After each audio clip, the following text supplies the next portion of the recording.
बाला साहब ने जहां अपनी राजनीतिक यात्रा की शुरुआत की, आज उसी शिवाजी पार्क में उनकी जीवन की यात्रा पवित्राग्नि में विलीन हो गई।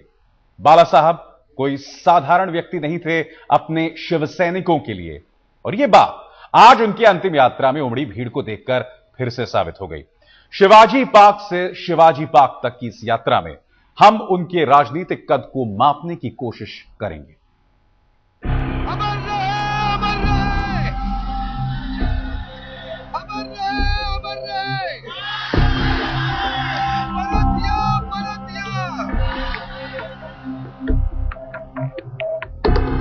छियालीस साल की उग्र और प्रखर सांस्कृतिक राजनीति का ताप खुद को अग्नि के ताप में सौंप रहा है। काठ का शरीर जल रहा है, कर्म की आत्मा विह्वल जन सैलाब की आंखों में जी रही है। भारतीय राजनीति के नितांत ही गूढ़ व्यक्तित्व के स्वामी बाला साहेब वो नहीं जिन्हें देह की समाप्ति के साथ समाप्त मान लिया जाए। प्रेम और घृणा, धर्म और संस्कृति, राष्ट्र और महाराष्ट्र की तुला पर उनका आकलन जरूरी है। इसे कहेंगे महाराष्ट्र की राजनीति में एक युग का अंत। 5 दशकों तक महाराष्ट्र की राजनीति को अपनी उंगलियों पर नचाना, अपने तीखे व्यंग्यबाण से लोगों को घायल कर देना, अपनी बहुआयामी शख्सियत से लोगों को अपनी ओर आकर्षित करना, ये सब कुछ करने वाले बाला साहब ठाकरे अब इस दुनिया में नहीं हैं और उन्हें विदाई देने के लिए लाखों की संख्या में लोग जुटे हैं शिवाजी मैदान में। एक ऐसी विदाई जिसे लोग याद रखेंगे। आज जहां बाला साहेब मौन हैं, उसी शिवाजी पार्क में उन्होंने शब्दों की ताकत से पहली बार राजनीति के बड़े उपन्यास की भूमिका लिखी थी। 60 के दशक में मराठी अस्मिता की चिंगारी सुलग रही थी। वो संयुक्त महाराष्ट्र मूवमेंट का दौर था। मराठी बोलने वालों के लिए अलग राज्य की मांग उठ रही थी। तब बाल ठाकरे आड़ी तिरछी लकीरों से सदी हुई सांस्कृतिक राजनीति कर रहे थे। उनके कार्टून्स लोगों को गुदगुदा नहीं बल्कि कुरेद रहे थे। बाल ठाकरे लोगों के हृदय में हुंकार भर रहे थे। पिता ने युवाओं की ताकत को शिवसेना का विशेषण दिया।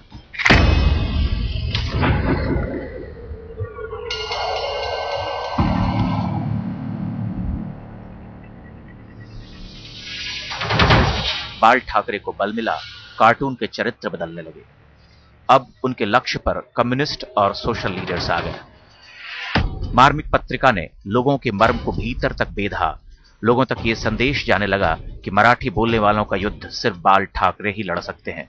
दिशाहीन भीड़ को तलहटी में भविष्य का सूरज उगता नजर आया। बारूद इकट्ठा होने लगा था, बस उसे हथियार में भरने की जरूरत थी। 19 जून 1966 शिवाजी पार्क, मुंबई।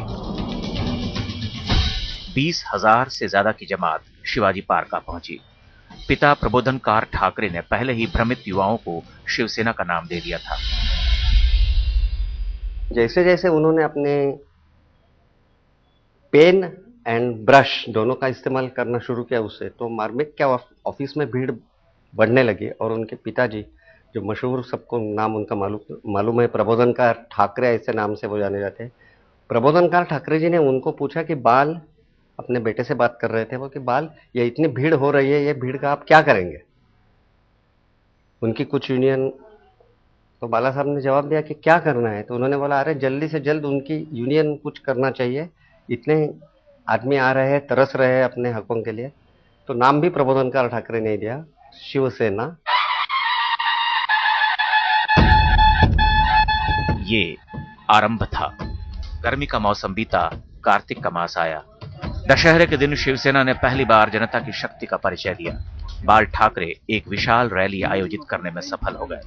महाराष्ट्र को आने वाले राजनीतिक और सांस्कृतिक झंझावात का संदेश मिल गया था। एक बड़ा उथल पुथल होने वाला था। राजनीति अचानक मराठियों पर आकर केंद्रित हो गई। ऐसा लगा जैसे कुंठा अचानक अस्मिता के अहंकार में बदल गई हो। सोशल वर्क क्या होता है? मोर्चा निकालना। मोर्चा निकलने के बाद पुलिस आपको रोक देंगे, उधर बैठना पड़ेगा। अंदर जाके मंत्रीगण से मिलेंगे आप। आश्वासन तो कुछ नहीं मिला, कुछ नहीं। मगर बाहर जो लोग जम गए हैं उसको सर क्या कहूं, मोर्चा मोर्चा मोर्चा, कोई न्याय मिलता नहीं, कोई नहीं, कुछ पूछने वाले मंत्री तो ध्यान नहीं देते। शिव की सेना उन्मत्त हो गई, जैसे भटके हुए जीवन को उद्देश्य मिल गया हो।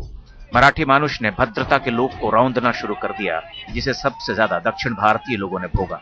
हालांकि बाला साहब ठाकरे दक्षिण के खिलाफ अपने दुराग्रह से हमेशा मना करते रहे। शिव सैनिकों ने उन्होंने वो नारा दिया, मैंने बंद कर दिया वो। महाराष्ट्र, खासकर मुंबई में गैर मराठियों पर आफत की बिजली गिरी। उनके खिलाफ हिंसा और प्रदर्शन होने लगे। बाल ठाकरे का राजनीतिक बल लगातार बढ़ता गया। 2 वर्ष के बाद शिवसेना के सामने अपनी राजनीतिक शक्ति को आंकने का सुनहरा मौका आया। जिस लोक की ताकत को लेकर वो चले थे, उसे लोकतंत्र के तराजू पर तौलना था।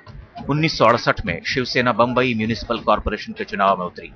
प्रजा समाजवादी पार्टी के साथ शिवसेना गठबंधन 42 सीटें जीतने में कामयाब रहा। पहली परीक्षा आशा से बेहतर परिणाम लेकर आई। शिवसेना अब राजनीतिक संगठन से ज्यादा एक सांस्कृतिक और वैचारिक संगठन थी, जहां मराठी जनता को सपनों का नीला आकाश दिखता था।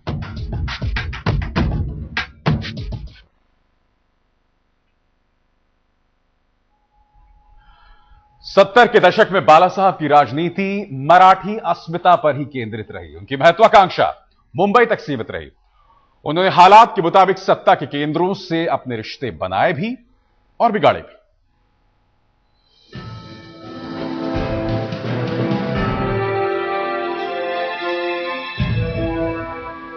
वक्त के बेहद छोटे से फासले में बाला साहब मुंबई के मराठी समाज के एक बड़े तबके का भूगोल नाप रहे थे। मराठी समाज उनमें अपना नायक देख रहा था, एक ऐसा नायक जो उनकी चिंताओं से उन्हें दूर करेगा। और यही बात शिव सैनिकों के साथ भी थी। बाला साहब अदने से कार्यकर्ता में आदमकद शख्सियत पाने की उम्मीद भरते थे। पहले मैं आरएसएस का स्वयंसेवक था, जनसंघ का काम करता था, लेकिन बाला साहब ने जब मराठी बांधवों के लिए जो आवाज उठाया और उस आवाज से उनके मार्गदर्शन में बहुत ही बड़ा मेरे में बदल हुआ। और मैं सोचा कि अभी अपन शिवसेना ही शामिल होना है और बाला साहब को भी साथ देना है। जब हम पहले चौज पार्क में जूना घर में हम बाला साहब से मिले, जब बाला साहब ने मुझे आशीर्वाद दिया कि आपके जैसे भी कार्यकर्ता होना चाहिए, फिर मैंने भी 100, 500 के ऊपर, 1000 के ऊपर कार्यकर्ता जमा किया। बाला साहब मराठी समाज के सामने मिसाल शिवाजी की रखते और अपनी राजनीतिक महत्वाकांक्षाओं के लिए हिटलर की ओर देखते। हिटलर उन्हें आवाज का जादूगर नजर आता था। मराठी मानुष के बीच कुछ उसी तरह का जादू भरने का भरोसा उन्हें भी था।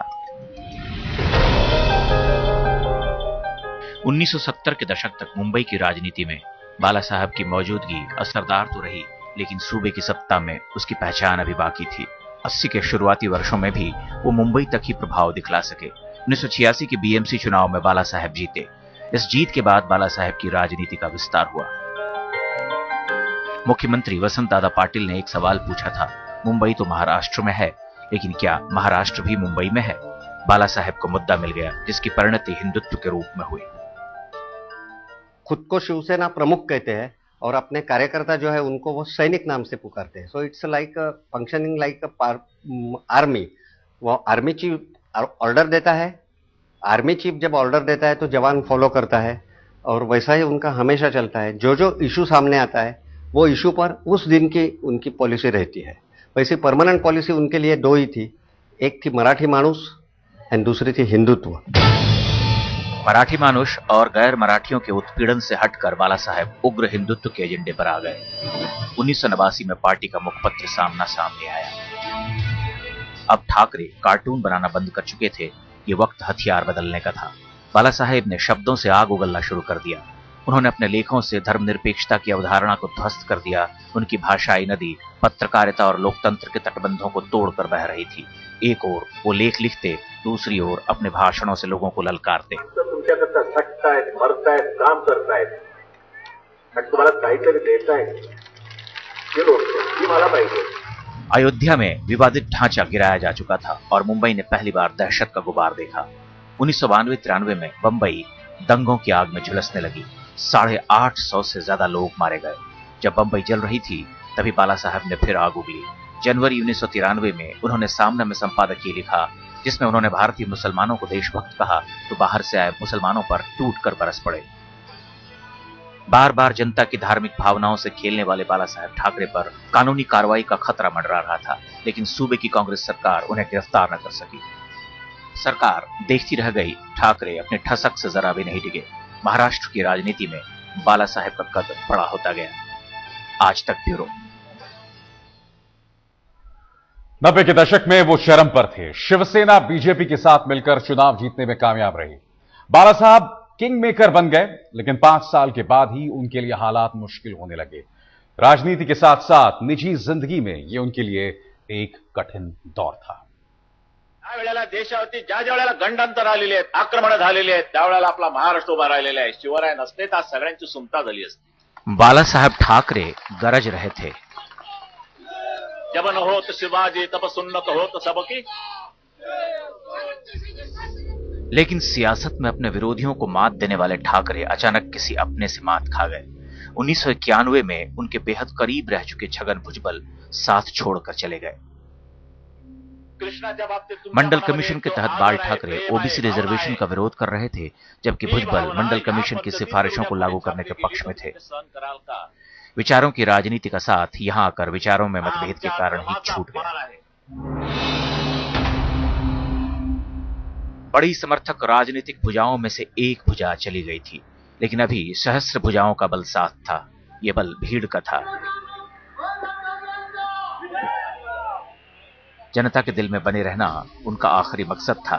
वो जानते थे कि जनता ही सत्ता में बिठाएगी।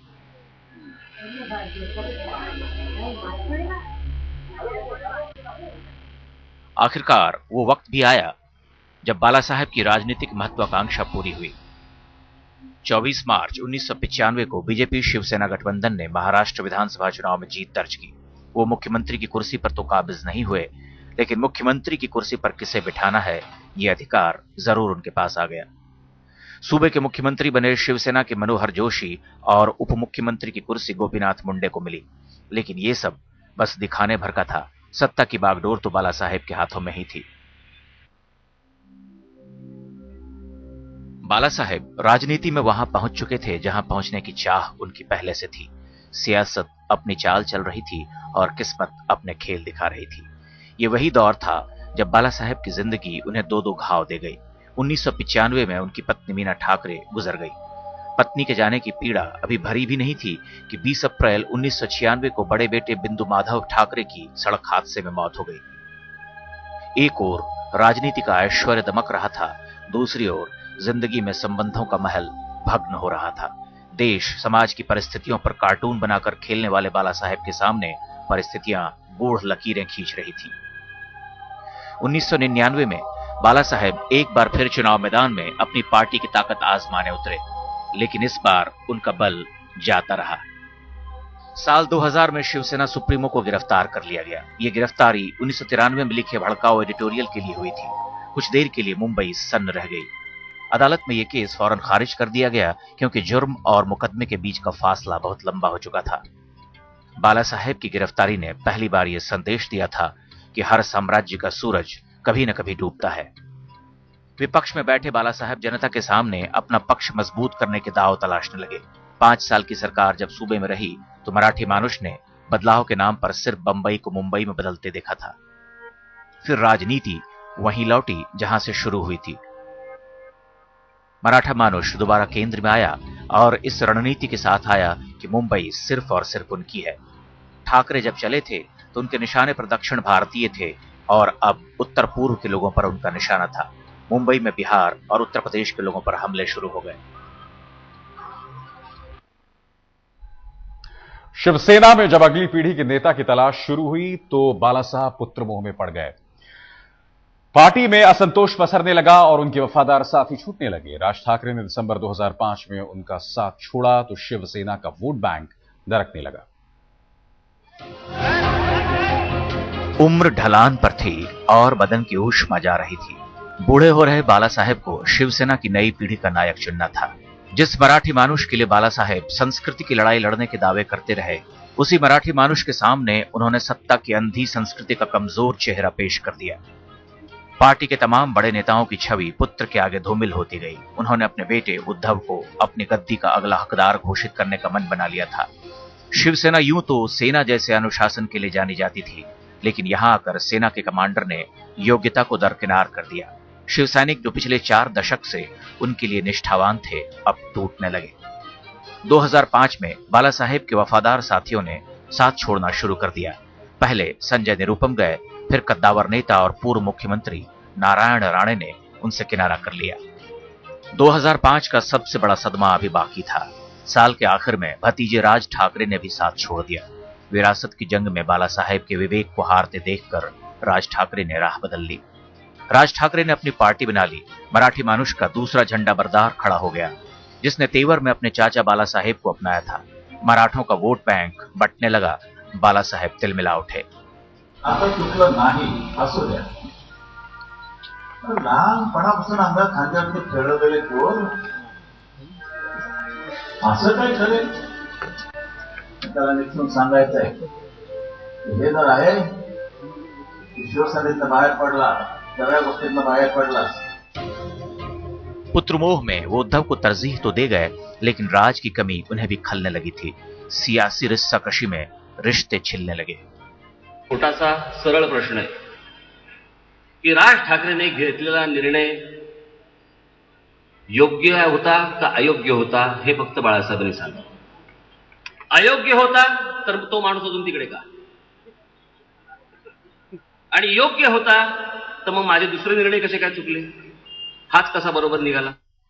बाला साहेब ठाकरे की राजनीतिक गरिमा कम होती गई। मराठी, मुंबई और महाराष्ट्र के विवाद पर वो वैचारिक अतिवादिता की सीमा लांघने लगे और उनके घेरे में सचिन तेंदुलकर जैसा नायक भी आने लगा। लेकिन सचिन चुप नहीं बैठे। I'm a Maharashtrian and I'm extremely proud of that. But I'm an Indian. बाल ठाकरे तिलमिला उठे। सामना में उनके खिलाफ भड़ास निकाली। फिर उनके निशाने पर शाहरुख आए। आईपीएल में पाकिस्तानी खिलाड़ियों को खिलाए जाने की पैरवी से नाराज शिव सैनिकों ने शाहरुख की फिल्मों के पोस्टर फाड़े। लेकिन साफ दिख रहा था कि अब उनके आह्वान में वो ताप, वो दबाव नहीं रहा जिसके लिए वो जाने जाते थे।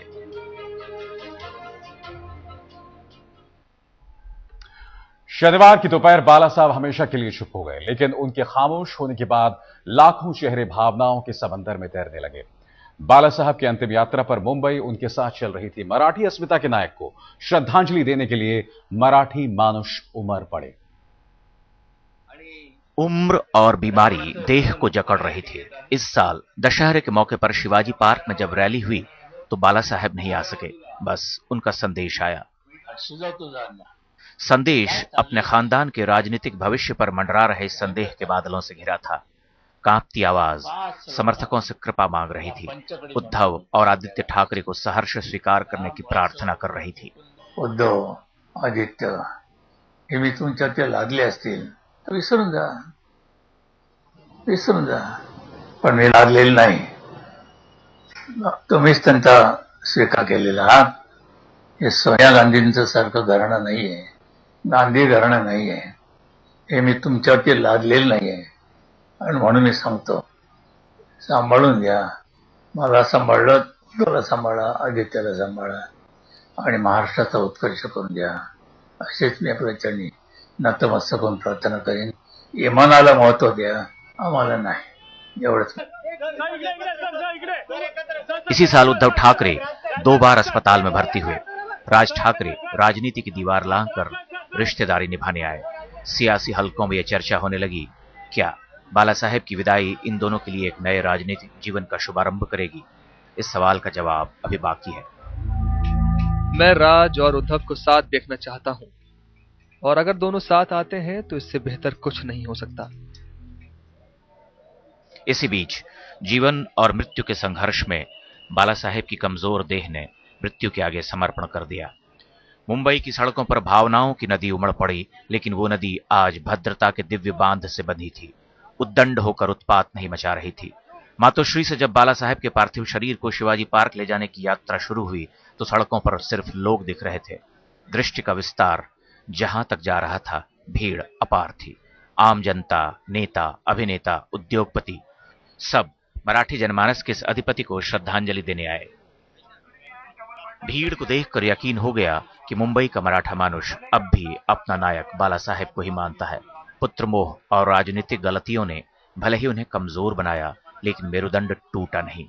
शिवाजी पार्क से शुरू हुआ राजनीतिक सफर शिवाजी पार्क में आकर खत्म हो गया। जन सैलाब को देखने के बाद इसे बाला साहेब का राजनीतिक सफर कहकर खत्म करना भी अन्याय होगा। वो छवि सिर्फ राजनेता की नहीं, बल्कि मराठी अस्मिता के नायक और संस्कृति के रक्षक की भी थी, जिसके आगे आज पूरी मुंबई नतमस्तक नजर आई। 1966 से लगातार अपने तीखे तेवर, बेलगाम शैली के जरिए इसी शिवाजी पार्क मैदान से बाला साहब ठाकरे ने तमाम शिव सैनिकों के दिलों पर राज किया। अब वो बाला साहब ठाकरे इस मैदान पर कभी भी उन्हें संबोधित नहीं कर पाएंगे। उनकी राजनीतिक विरासत भले अब कोई भी संभाले, लेकिन उनके नाम का जादू शिव सैनिकों के मन से कोई नहीं उतार पाएगा। अजय कुमार के साथ साहिल जोशी, मुंबई, आज तक।